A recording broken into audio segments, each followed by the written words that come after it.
Start. So first ఎండ వస్తే మనం ఏం చేయాలి? బోటింగ్కి వెళ్ళాలా, ఇంట్లో ఉండాలా?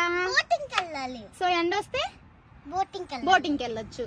అదే వాన పడినప్పుడు ఇంట్లో ఉండాలా, బోటింగ్కి వెళ్ళాలా? ఇంట్లో ఉండాలి. ఎస్, బోటింగ్ కి వెళ్ళకూడదు, అవును. ఇంట్లోనే ఉండాలి. అండ్ సేమ్ ఇక్కడ కూడా అంతే. సన్ వచ్చినప్పుడు ఏం చేయాలి మనం? బోటింగ్కి వెళ్ళాలి. ఎస్, సన్ వస్తే బోటింగ్ కి వెళ్ళాలి.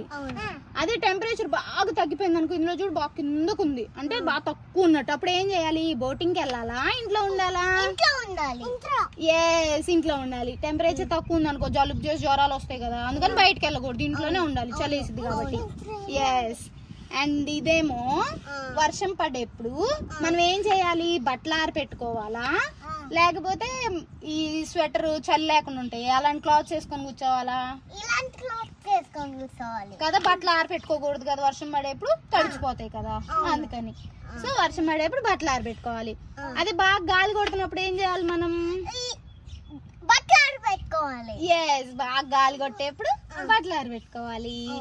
అండ్ ఇదేమో బాగా మంచు పడుతున్నప్పుడు ఏం చేయాలి మనం? ఇంట్లో కూర్చోవాలా, లేకపోతే స్కేటింగ్ చేయడానికి వెళ్ళాలా? స్కేటింగ్ చేయడానికి. Yes, good girls. మంచు పడుతుంటే స్కేటింగ్ చేసుకోవచ్చు మనం. అదే బాగా ఎండగా కాదు, బాగా వర్షం పడతా మెరుపులు ఈ పిడుగులు పడుతుంటాయి, అప్పుడు ఏం చేయాలి మనం? ఇంట్లో ఉండాలా, స్కేటింగ్కి వెళ్ళాలా? ఇంట్లో ఉండాలి. ఎస్, ఇంట్లో ఉండాలి. Good girls. ఇప్పుడు మీరు ఆల్రెడీ చెప్పారు కదా, ఇప్పుడు టెంపరేచర్ బాగుంది అనుకో, కొంచెం వేడిగా అట్లా, మనం ఏం చేయాలి? స్విమ్ కి వెళ్ళాలా, ఇంట్లో ఉండాలా? స్విమ్ కి వెళ్ళాలి. Yes, good girl. So temperature బాగానే ఉన్నప్పుడు మనం స్విమ్ కి వెళ్ళాలి. అదే బాగా మంచు పడతా చలిగా ఉందనుకో, అప్పుడు ఏం చేయాలి? నిద్రపోవాలి. ఎస్, అప్పుడు మనం నిద్రపోవాలి. Good girls. అండ్ ఇదేమో బాగా గాలి కొడతా అట్లుందనుకో, మనం ఏం చేయాలి? గాలిపటాలు ఎగరేసుకోవాలి కదా. అదే బాగా కొంచెం క్లౌడీగా కొంచెం వర్షం పడేలాగా అలా ఉందనుకో, ఏం చేయాలి? బట్టలు ఆరబెట్టుకోవాలి. ఎస్, బట్టలు ఆరబెట్టుకోవాలి. ఆ టైంలో మనం గాలిపటాలు ఎగరేయకూడదు. ఎస్. అండ్ ఇదేమో ఇదిగో బాగా సన్ వచ్చినప్పుడు మనం గొడుగు వేసుకోవాలా, స్కేటింగ్ కి వెళ్ళాలా? ఎస్, గొడుగు వేసుకోవాలి. అదే బాగా గాలి కొడుతున్నప్పుడు స్కేటింగ్ కి వెళ్ళొచ్చా, గొడుగు తీసుకెళ్ళాలా? ఎస్, స్కేటింగ్ కి వెళ్ళొచ్చు. అలాగే కొంచెం వెనక్కి జరగండి. అదే మూన్ వచ్చాడు అనుకో, మూన్ వచ్చినప్పుడు మనం ఇంట్లో ఉండాలా, లేకపోతే గాలిపటాలు ఎగరేయాలా? ఇంట్లో. ఎస్, మూన్ వచ్చినప్పుడు మనం ఇంట్లో ఉండాలి, గాలిపటాలు ఎగరేయకూడదు.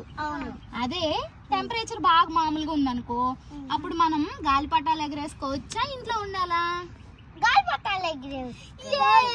ఎస్, టెంపరేచర్ బాగానే ఉన్నప్పుడు మనం గాలిపటాలు ఎగరేసుకోవాలి. అండ్ అలాగే మూన్ వచ్చినప్పుడు మనం గొడుగు యూస్ చేస్తామా, చల్లగా ఉన్న బట్టలు యూస్ చేస్తామా, స్వెటర్స్ లాంటివి? మూన్ వస్తున్నప్పుడు గొడుగు వేసుకుంటాం. మూన్ చల్లగా ఉండిద్ది కదా, గొడుగుతో పనే ఉండిద్ది, మనం చల్లగా ఉన్న బట్టలు వేసుకుంటాము. అదే బాగా వర్షం పడుతుంది అనుకో, అప్పుడు మనం ఏం చేయాలి? గొడుగు వేసుకోవాలా, లేకపోతే చల్లటి బట్టలు వేసుకోవాలా? గొడుగు. ఎస్, వర్షం పడేప్పుడు ఎప్పుడైనా మనం ఏం యూస్ చేయాలి? గొడుగు. ఎస్. అలాగే ఇప్పుడు టెంపరేచర్ బాగా తక్కువగా ఉంది అనుకో, అప్పుడు మనం స్విమ్మింగ్ కి వెళ్తామా, ఇంట్లో పడుకుంటామా? ఇంట్లో పడుకుంటాం. ఎస్, బాగా చలిగా ఉండి టెంపరేచర్ తక్కువ ఉంటే ఇంట్లో పడుకుంటాము. అదే బాగా గాలి కొడతా అలా ఉందనుకో, అప్పుడు ఏం చేస్తాము? ఇంట్లో పడుకుంటామా, లేకపోతే స్విమ్ కి వెళ్తామా? స్విమ్ కి వెళ్తాం. వెరీ గుడ్ గర్ల్స్ మీరు.